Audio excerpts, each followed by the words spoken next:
Pranab news official চ্যানেলে আপনাদের সবাইকে স্বাগত। আশা করি আপনারা সকলেই ভালো আছেন।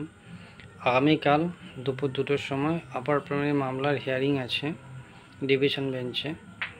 তো ম্যাক্সিমাম ম্যাট এবং ক্যান ডিসপোজ হয়ে গেছে, চিন্তার কোনো বিষয় নাই।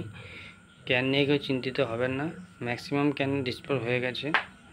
তো বিচারপতি অর্ডারও দিয়েছেন ডিসপোজ করার জন্য, তো হয়েও গেছে। লাস্টে বোধহয় রিসেন্ট বোধহয় 2-1টা ক্যান নতুন হয়েছে, তো সেগুলো ডিসপোজড হয়তো হয়ে যাবে আগামী দিনে, সেগুলো হয়তো পেন্ডিং আছে। তো ম্যাক্সিমাম ক্যান এবং ম্যাট ডিসপোজ হয়ে গেছে। তো একটা কথাই বলার, আগামীকাল দুপুর 2টোর সময় যে হিয়ারিং আছে, ওই হিয়ারিংয়ে সম্ভবত মাননীয় বিকাশবাবু বলবেন, তারপর সুবীরবাবু বলবেন। কমিশনের মোটামুটি বলা শেষ হয়ে গেছে, বা কমিশন চাইলে হয়তো কিছু তারপরে বলতে পারে। তো তারপরেই হয়তো একটা ফাইনাল অর্ডার বা ফাইনাল জাজমেন্ট আসবে এটাই আশা করা যাচ্ছে। তো যেটুকু বোঝা যাচ্ছে তাতে করে সবথেকে বড় যে সমস্যা মাইগ্রেশন এবং সিট আপডেট, আশা করছি দুটো সমস্যায় মিটবে। আপাতত যারা পিটিশনার আছে, সেই পিটিশনারদের সংখ্যা মাননীয় যে কোর্ট, মাননীয় বিচারপতিদ্বয়, তারা পিটিশনারদের সংখ্যা জানতে চেয়েছেন। টোটাল কত পিটিশনার আছে, পিটিশনের দাবি দেওয়া কী, সবই জানতে চেয়েছেন। আর সিট আপডেটের বিষয়টাও গত হিয়ারিংয়ে বিচারপতি তো জানতে চেয়েছিলেন সিট আপডেটের ব্যাপারটা কমিশন কী ভাবছে, সিট আপডেট নিয়ে কমিশন কী ভাবছে। তো তাতে করে কমিশন বলেছিল সিট আপডেটের ব্যাপারটা তারা দেখছে। তো আশা করছি সেই বিষয়ে যে সিট আপডেটের ব্যাপারটা পজিটিভ রয়েছে। সিট আপডেট তো হবেই, চিন্তা কোনো কারণ নেই। কারণ যেটুকু দাবি সেটা হচ্ছে কলকাতা যে গেজেট কমিশন তৈরি করেছিল, এসএসসি তৈরি করেছিল, কলকাতা গেজেটের 8(3)B রুলসে লেখাই আছে যে ইন্টারভিউ 15 দিন আগে সমস্ত সিট আপডেট করে নিয়োগ, টেট পাস ট্রেনদের নিয়োগ, এবং যদি সিট বাকি থাকে সেই বাকি সিটে যারা নন ট্রেন্ড আছে টেট পাস তাদেরও নিয়োগ করা যাবে, সেক্ষেত্রে কোনো সমস্যা নেই। কিন্তু কমিশন একটাও সিট আপডেট করেনি, 10 বছরে একটা সিট আপডেট হয়নি।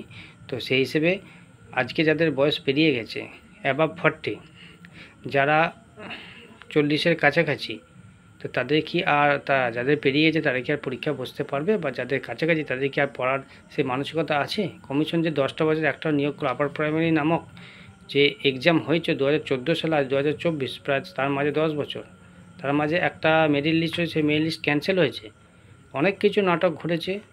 কমিশনের উচিত এবারে কলকাতায় গেজেটের যে রুলস, পিটিশনারদের যে দাবি দেওয়া, সব কিছুকে এক জায়গায় করে সুষ্ঠুভাবে নিয়োগটা কমপ্লিট করার কমিশনের এই সদিচ্ছা আশা করছি মাননীয় কোর্টের সামনে দেখাবে। আশা করছি এবার নিয়োগটা হবে, যারা বঞ্চিত তারা সুবিচার পাবে।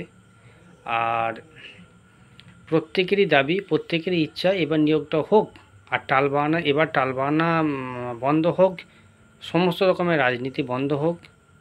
বহু রাজনীতি আপার প্রাইমারিকে নিয়ে হলো, তার ফলস্বরূপ একবার মেরিট লিস্ট ক্যান্সেল হয়েছে। তো এবার আর যেন রাজনীতি না হয়।